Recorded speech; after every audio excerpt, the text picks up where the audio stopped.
Hey, we are looking at chapter 22 of The Giver, and we are going to be looking also at lesson 27, analyze the setting and its impact on Jonas, and hopefully answer some questions on chapter 22.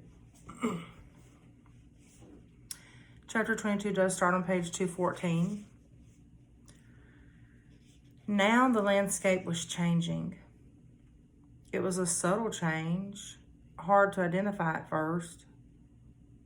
The road was narrower and bumpy, apparently no longer tended by road crews. It was harder suddenly to balance on the bike as the front wheel wobbled over stones and ruts. One night Jonas fell when the bike jolted to a sudden stop against a rock. He grabbed instinctively for Gabriel and the new child strapped tightly in his seat. He was uninjured, only frightened when the bike fell to its side, but Jonas's ankle was twisted and his knees were scraped and raw, blood seeping through his torn trousers. Painfully, he righted himself and the bike and reassured Gabe. Tentatively, he began to ride in daylight. He had forgotten the fear of the searchers, who seemed to have diminished into the past. But now there were new fears. The unfamiliar landscape held hidden, unknown perils. Trees became more numerous, and the forests beside the road were dark and thick with mystery. They saw streams more frequently now and stopped often to drink. Jonas carefully washed his injured knees, wincing as he rubbed at the raw flesh. The constant ache of a swelling ankle was eased when he soaked it occasionally in the cold water that rushed through roadside gullies. He was newly aware that Gabriel's safety depended entirely upon his own continued strength. They saw their first waterfall and for the first time, wildlife. Plane, Gabriel called, and Jonas turned swiftly into the trees. Though he had not seen planes in days, and he did not hear an aircraft engine now. When he stopped the bicycle in the shrubbery and turned to grab Gabe, he saw the small, chubby arm pointing toward the sky. Terrified, he looked up, but it was not a plane at all. Though he had never seen one before, he identified it from fading memories, for the giver had given them to him often. It was a bird. Soon there were many birds along the way, soaring overhead, calling. They saw deer. And once beside the road, looking at them, curious and unafraid, a small reddish-brown creature with a thick tail, whose name Jonas did not know. He slowed the bike and they stared at one another until the creature turned away and disappeared into the woods. All of it was new to him. After a life of sameness and predictability, he was awed by the surprises that lay beyond each curve of the road. He slowed the bike again and again to look and wonder at wildflowers, to enjoy the throaty warble, W-A-R-B-L-E, can't say it, of a new bird nearby, or merely to watch the way wind shifted the leaves in the trees. During his 12 years in the community, he had never felt such simple moments of exquisite happiness. But there were desperate fears building in him now as well. The most relentless of his new fears was that they would starve. Now that they had left the cultivated fields behind them, it was almost impossible to find food. They finished the meager store of potatoes and carrots they had saved from the last agricultural area, and now they were always hungry. Jonas knelt by a stream and tried without success to catch a fish with his hands. Frustrated, he threw rocks into the water, knowing even as he did so that it was useless. Finally, in desperation, he fashioned a makeshift net. looping the strands of Gabriel's blanket around a curved stick. After countless tries, the net yielded 2 flopping silvery fish. Methodically, Jonas hacked them in pieces with a sharp rock and fed the raw shreds to himself and to Gabriel. They ate some berries and tried without success to catch a bird. At night, while Gabriel slept beside him, Jonas lay awake, tortured by hunger, and remembered his life in the community where meals were delivered to each dwelling every day. He tried to use the flagging power of his memory to recreate meals and managed brief, tantalizing fragments. Banquets with huge roasted meats, birthday parties with thick frosted cakes, lush fruits picked and eaten, sun-warmed and dripping from trees. But when the memory glimpses subsided, he was left with the gnawing, painful emptiness. Jonas remembered suddenly and grimly the time in his childhood when he had been chastised for misusing a word. The word had been starving. You have never been starving, he had been told. You will never be starving. Now he was. If he had stayed in the community, he would not be. It was simple as that. Once he had yearned for choice. Then, when he had had a choice, he had made the wrong one, the choice to leave, and now he was starving. But if he had stayed, his thoughts continued, if he had stayed, he would have starved in other ways. He would have lived a life hungry for feelings, for color, for love. And for Gabriel, there would have been no life at all. So there had not really been a choice. It became a struggle to ride the bicycle as Jonas weakened from lack of food and realized at the same time that he was encountering something he had for a long time yearned to see. Heels. His sprained ankle throbbed as he forced the pedal downward in an effort that was almost beyond him. And the weather was changing. It rained for 2 days. Jonas had never seen rain, though he had experienced it often in the memories. He had liked those rains, enjoyed the new feeling of it, but this was different. He and Gabriel became cold and wet, but it was hard to get dry, even when sunshine occasionally followed. Gabriel had not cried during the long, frightening journey. Now he did. He cried because he was hungry and cold and terribly weak. Jonas cried too, for the same reasons, and another reason as well. He wept because he was afraid now that he could not save Gabriel. He no longer cared about himself. So, I'm going to go over some questions with you.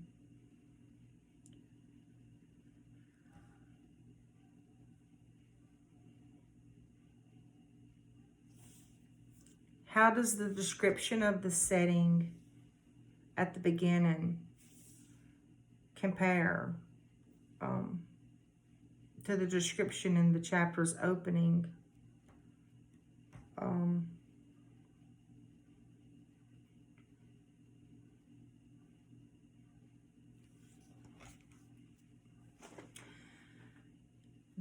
The description in the paragraphs are more positive, and they convey ideas of beauty and joy and peace compared to the perils and dark trees of mystery. He describes seeing the birds and forest creatures, and they're new to him, and it's just amazing. He's taking that in for the first time. He delights in the surprises of the curves of the road. He looks with wonder at the wildflowers. He stops to watch just even the wind blowing the leaves and the trees. So that brings him such happiness.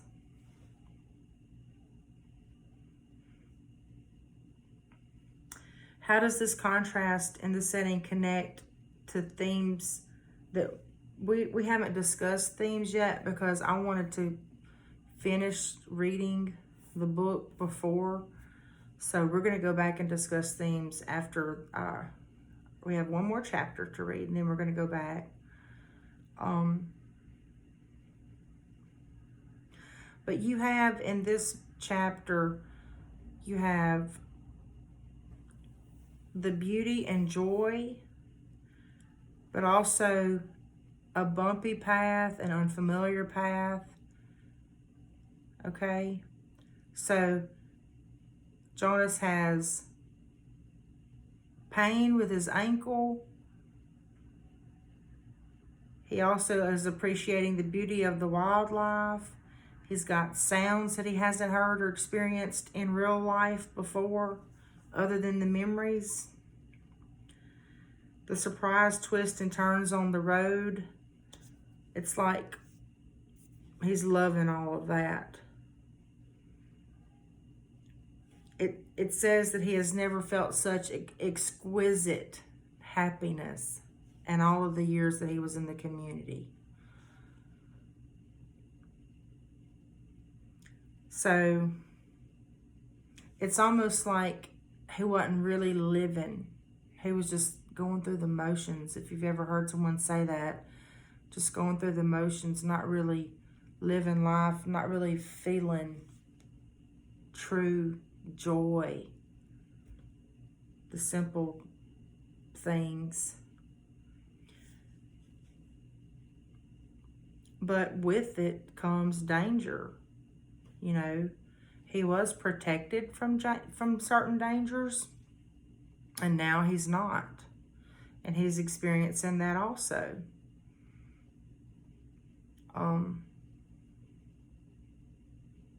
But that's what life is about, isn't it?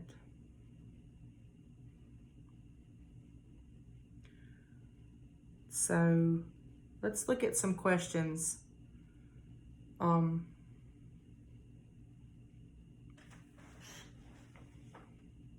In this section, for this section, it's we're going to look at question 1.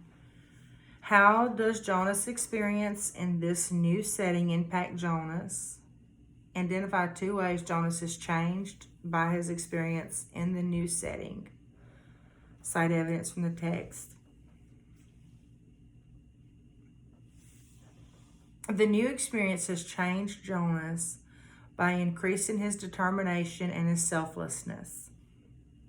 As he travels through the new and exciting terrain, he experiences more joy than he had ever felt all the first 12 years, even though he's also experiencing pain, whether it be physical pain like with his ankle, or whether it be the starvation or the emotional pain. In addition, Jonas becomes selfless in his determination to protect Gabriel. He's come to care more for Gabriel's well-being. That's why he left, and that's why he left when he left. He knew he had to leave that night to protect Gabriel, to save his life. Oh, he wanted to get away. As soon as he saw what his father did, he couldn't stay. That was it. That was it. He could not stay there. But when he realized that the next morning, right, that his father was going to release Jonas, he could not allow that to happen. He had to leave the night that he left. So at this point, he just wants to protect Jonas, and I think that he has a little bit of fear that he's not going to be able to fulfill that after all, because he just wants to protect him, and now he's not certain that he's going to be able to feed him and keep him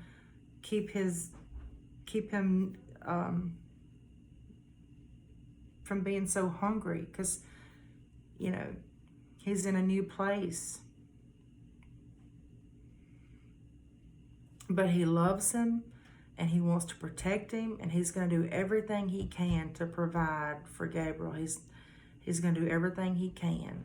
So I have an idea that some way, somehow, he will protect and provide for Gabriel. Does Jonas believe he has made the right choice to escape? You know, many times whenever things get bad, we start thinking back. Just like if you know the story of in the Bible when the children of Israel had wanted to be, they didn't want to be slaves under Pharaoh anymore because they had been slaves for 400 years and they just wanted to be delivered from that. And so Moses comes and delivers them, and they go through this wilderness at that time. And when they're in the wilderness, things are just not going good at all. And as they're in the wilderness, they start thinking back, you know, and then they start thinking, well, maybe life wasn't so bad in Egypt, you know, and so they kind of start forgetting about how bad it really was, and they just kind of make some comments, and that's kind of what Jonas was doing. He kind of was thinking back and thinking, but at the end of the day, when he was thinking and reflecting, he realizes, in fact, I did make the right decision. Yes, I did. He believes he made the right choice. And he made the right choice to escape. And just like the children of Israel, even though they were in the wilderness for 40 years, you know, Moses done the right thing. The Lord did lead him as the leader to lead the children of Israel out of Egypt. And even though it was hard and they gave him a hard time during that time, it was the right thing to get out. But it wasn't an easy journey. But they did make it out. But with Jonas, this is not an easy journey for him. But he made the right decision to escape despite his pain, despite the suffering he's got to go through. And when he thinks about even the fact that he's starving, he reminds himself that if he had stayed in the community, he would have starved in other ways. He would have been starving for color, for true feelings, for love. And he reflects on the fact that if he would have stayed, Gabriel would have died. So deep down, Jonas didn't have a choice. He had to leave because he was not going to let that happen. Number 3, do you think Jonas has made the right choice to escape? Why or why not? Cite text evidence that has influenced your opinion. Yes, I think Jonas made the right choice because he would have been unhappy in his community. I think he's very young, and I think he would have been absolutely miserable. I think he would have lost it. I don't think that he would have been able to have kept his mouth shut. I don't think he would have been able to have continued to pretend that things were fine. I think that he would have, I don't think he would have been able to keep it. I think that he would have said something. And I don't know how that would have worked out for him. Means that the community is not emotionally attached. They're detached from their emotions, from their true emotions. So here he would be expressing his genuine, true emotions to someone who's totally disconnected. So I don't think that would have worked out really well for him at all. But I think he made the right choice because he would have been unhappy in his community. His experience with the giver has prepared him. I think he's realized that without color, without true joy, without love, the world is not really worth living in. And given this, his pain is worth the risk of finding a better, more meaningful life elsewhere. So I'm going to shut this down for now, and whenever I pick back up, I will start reading chapter 23.